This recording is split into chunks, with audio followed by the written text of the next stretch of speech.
Okay, so now, uh, everyone, hello and welcome back. We will be starting the topic in Muslim law, which is your dower, right? हम dower start करेंगे. See, for UGC NET, for CLAT, for all the entrance exams, हर चीज़ के लिए Muslim law is very very important, बहुत important है. And today's topic which I am starting is dower. Dower is the first topic with which I am starting, right? So now let's see about dower. Dower के बारे में पढ़ते हैं. सी, डावर को हम मुस्लिम law में क्या बोलते हैं? निकाह बोलते हैं. व्हाट वी से? निकाह. हम क्या बोलते हैं? वी से निकाह.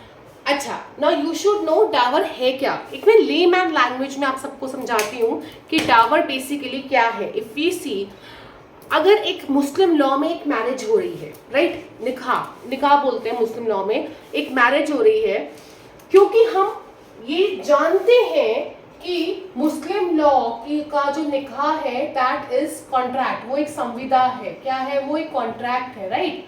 हाँ, वो एक कॉन्ट्रैक्ट है. अगर आप एक कॉन्ट्रैक्ट करते हो, आपको पता है कि हर कॉन्ट्रैक्ट का, ये लेमैन टर्म्स है, थोड़ी बहुत चीजें आपको पता है कि हर कॉन्ट्रैक्ट का एक कंसीडरेशन होता है, प्रतिफल होता है. जब निकाह कॉन्ट्रैक्ट है तो निकाह का कंसीडरेशन क्या है? That is dower. निकाह का कंसीडरेशन इज डावर. और जब तलाक हो जाता है तो तलाक पर मेंटेनेंस मिलता है आपको. तलाक होने पर मेंटेनेंस मिलता है. सो बेसिकली बहुत बार कंफ्यूजन होती है स्टूडेंट्स को डावर और मेंटेनेंस में. सो अभी मैं आपको कुछ डेफिनेशंस कराती हूँ, ठीक? 2 से 3 definitions we will be doing. Just write down. Important वाली ही करेंगे हम. Write down. फर्स्टली, एक तो आपको बहुत अच्छे से पता होगा, this is Shah Bano case, है ना? शाह बानो केस के बारे में पता होगा आपको. This is first which is of 1985. ये मेंटेनेंस जो मैं आपको पढ़ाऊंगी, ठीक है, तब मैं आपको इस केस को बहुत अच्छे से एक्सप्लेन करूंगी. इन दिस केस डावर को बोला गया, यहाँ पे कहा गया कि जो डावर है ये ऑब्लिगेशन है, बाध्यता है. इट इज एन ऑब्लिगेशन जो थोपी गई है, इम्पोज्ड अपॉन हस्बैंड. तो हमेशा डावर कौन देता है? हस्बैंड. हमेशा डावर कौन देता है? हस्बैंड देता है, ठीक है? क्यों दिया जाता है? As mark of respect. Respect की वजह से. रिस्पेक्ट इन द सेंस क्योंकि एक निकाह हो रहा है एंड हस्बैंड बोलता है कि मैं वाइफ का पूरी लाइफ भर ख्याल रखूंगा, रिस्पेक्ट करूंगा. That's why I am giving the thing कि मैं वचन देता हूँ कि मैं आपको डावर दे रहा हूँ कि इनकेस मैंने रिस्पेक्ट नहीं करी, है ना, मैंने निकाह को तोड़ दिया, तो मैं आपको डावर दूंगा. डावर तब भी देना पड़ता है. अभी आप ये लिखो, dower is obligation which is जो थोपा जाता है हस्बैंड को as a mark of respect. ध्यान रखना, इसी में ही कहा गया दैट डावर जो है वो डाउरी नहीं है. दैट इज नॉट डाउरी, ठीक? Now another case was Abdul Kadir versus Salima. And Abdul Kadir versus Salima के केस में जस्टिस महमूद ने बोला कि जो डावर है वो क्या है? पैसा है, सम ऑफ मनी है, वो पैसा है, या it can be any property, कैसी भी संपत्ति, चल अचल, मतलब मूवेबल, इमूवेबल, कैसी भी प्रॉपर्टी वो हो सकता है. That dower can be any money. वो पैसा हो सकता है, वो कोई भी प्रॉपर्टी हो सकता है जो कि हस्बैंड को पे करना है.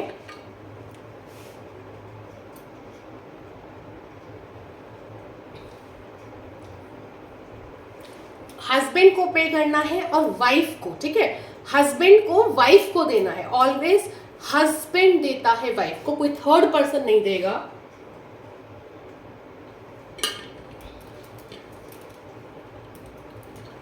इन कंसिडरेशन ऑफ निकाह. as consideration of nikah. ठीक है। So this was the first thing जो मैंने आपको बताया अबाउट डेफिनेशंस ऑफ डावर। ठीक है, अब क्वेश्चन जैसे आता है ना आपको कि डावर की डेफिनेशन क्या है, यहाँ तो हमने 2 डेफिनेशंस लिख ली। उसके बाद after the definition portion we are doing object. हम यहाँ पे क्या कर रहे हैं, वी आर डूइंग ऑब्जेक्ट। अभी हमने यहाँ पे डेफिनेशन करा, now next is your object. What is the object of निकाह? निकाह का ऑब्जेक्ट क्या है? एज आई टोल्ड यू कि जो निकाह का ऑब्जेक्ट है, पहली चीज है एज रिस्पेक्ट, है ना, दूसरा कंसिडरेशन है मैरिज का, तीसरा क्या है आपको पता है मुस्लिम लॉ में, अभी मैं तलाक टॉपिक पे नहीं आई हूँ but still you know in Muslim law husband किसी भी टाइम तलाक दे सकता है वाइफ को, किसी भी टाइम। तो अब तलाक देने का मतलब ये है कि आपको डावर देना पड़ेगा। तो हमेशा माइंड में ये रहता है कि मैं तलाक ना दूं क्योंकि मुझे इतना पैसा देना पड़ेगा। फॉर एग्जाम्पल अगर निकाह टूट रहा है 1 लाख 10 लाख 15 लाख जो भी है अमाउंट देना पड़ेगा, right. So it is also object is just like a check upon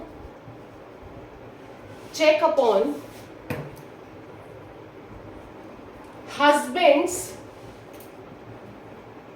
power to give तलाक, है ना, मतलब एक काइंड ऑफ कंट्रोल है, चेक है कि हस्बैंड किसी बिना वजह हम तलाक ना दे, राइट। तो ये अब आपका हो गया। Now the third thing is after object definition के बाद थर्ड थिंग इज वर्गीकरण, क्लासिफिकेशन। ऑब्जेक्ट कर लिया, इसके बाद हम करेंगे क्लासिफिकेशन।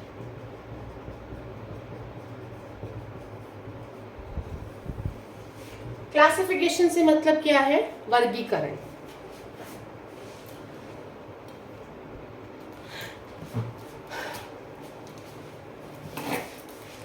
सी मेहर, है ना, डावर इज कॉल्ड मेहर। मैंने आपको बताया है डावर को मेहर बोलते हैं। Dawar is always of 2 kinds, मेहर ए मिस्ल, मेहर कहीं कहीं जगह पे ना ई भी लिखा होगा, मेहर ए मिस्ल, एंड नेक्स्ट इज मेहर ए मुसम्मा। मेहर ए मिस्ल, मेहर ए मुसम्मा। जो मेहर ए मिस्ल है इसको हम बोलते हैं अनिश्चित, अनस्पेसिफाइड डावर, एंड मेहर ए मुसम्मा इज स्पेसिफाइड डावर।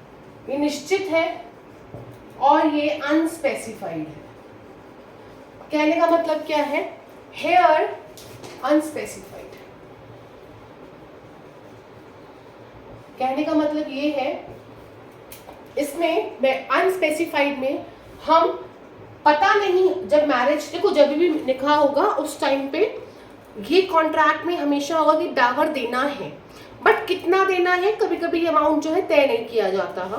तो अगर अमाउंट तय नहीं किया गया है ना तो उसको हम बोलते हैं मेहर मिस्ल। अगर अमाउंट तय नहीं किया, दैट इज वाई अनस्पेसिफाइड। इसको हम सटीक प्रॉपर डावर या फिर कस्टमरी, कस्टमरी क्यों, क्योंकि तय नहीं किया गया तो कस्टम के हिसाब से। जैसे फॉर एग्जाम्पल शादियों पे क्या होता है, जूता छिपाई होती है, जो लड़की वालों ने लड़के की जूता छुपाए, ठीक है। फॉर एग्जाम्पल आपकी शादियों में ट्रेंड चला आ रहा है कि जूता छुपाई के 11,000 देने हैं, तो अपने हिसाब से 11,000 या 5100 ये चलेगा, राइट। अब कोई अगर सेलिब्रिटी की शादी है तो लैक्स में, कोई थोड़ा सा बिलो पॉवर्टी लाइन है तो 500, 1000, 2100 ऐसा हो गया। तो इस तरह से आपको पता है कि कस्टम क्या चलते आ रहे हैं, वो मैं एग्जाम्पल दिया है। तो मेहर मिस्ल इस उसको हम बोलते हैं अनस्पेसिफाइड, अनस्पेसिफाइड को साथ में proper and customary Dawar. Now अगर आप स्पेसिफाई कर रहे हो तो यहाँ पे 2 तरह के हैं। मेहर ए मुसम्मा में आपके 2 तरह के हैं, मुअज्जल एंड मुवज्जल, मुअज्जल एंड मुवज्जल, मुअज्जल एंड मुवज्जल। सी मुअज्जल इज समथिंग जिसको हम बोलते हैं प्रॉम्प्ट। प्रॉम्प्ट का मतलब पता है क्या होता है, जब मांगा तब देना है डावर, जब डावर मांगा तभी दे देना है, प्रॉम्प्ट, राइट। जब डावर मांगा तभी दे देना, it is called as prompt. And this is deferred. Deferred मतलब जब आपका निकाह खत्म हो गया। खत्म कैसे होता है? बाय 2 ways, डेथ और डाइवोर्स। डेथ से या फिर डाइवोर्स से, जैसे भी खत्म हो गया उस तरह से देना है, ठीक। अब क्योंकि मैं अभी आपको ये हमने डावर करे हैं, सो नाउ ये मैंने आपको टाइप्स ऑफ डावर्स जो है काइंड ऑफ बता दिए हैं। We will be continuing it, इसको आगे कंटिन्यू करते हैं, but before that I just want to tell you certain thing, जिसके लिए मुझे पहले इरेज करना पड़ेगा। 2-3 चीजें करते हैं। तो काइंड ऑफ हमने क्लासिफिकेशन भी अब कर लिया, ठीक है। राइट डाउन केस फर्स्ट, एक केस लिखेंगे, मैं आपको पूरा अच्छे तरह से कवर कराऊंगी। एक केस लिखेंगे, हमीरा बीबी वर्सेस जुबैदा बीबी। हमीरा बीबी वर्सेस जुबैदा बीबी। 1916 का केस है ये। जो अभी हमने किया, ये it's a case under unspecified dower, right, कि जब आपको पता ही नहीं है कि कितना डावर देना है।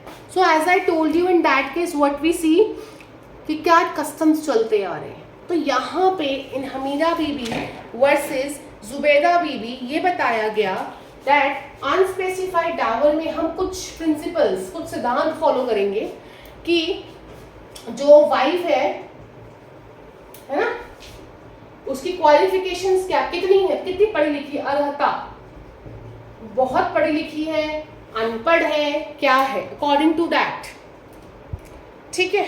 उसके बाद सामाजिक स्थान, वाइफ के फादर का कितना सामाजिक स्थान है, वाइफ्स फादर मतलब पैसे वाला है, गरीब है, अमीर है, क्या है, वो सब। नेक्स्ट, वाइफ कितनी ब्यूटीफुल है, ज्यादा सुंदर होगी तो ज्यादा डावर, कम सुंदर हुई कम Dawar.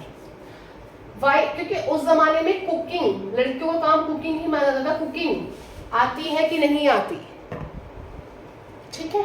So according to that ये सब देखते हुए डावर विल बी फिक्स्ड। इस केस में भी यही बोला गया। साथ में हिदाया ने भी बोला दैट हम यहाँ पे थ्योरी ऑफ इक्वल्स फॉलो करेंगे, है ना, समानता का सिद्धांत, कि जितना लड़की को मिलना चाहिए उतना मिले, जितना लड़की को मिलना चाहिए उतना मिले। That's it, thank you so much for this portion, ठीक है। आई होप आपको ये समझ में आया होगा। If yes, please do like, share, subscribe my video. Thank you so much.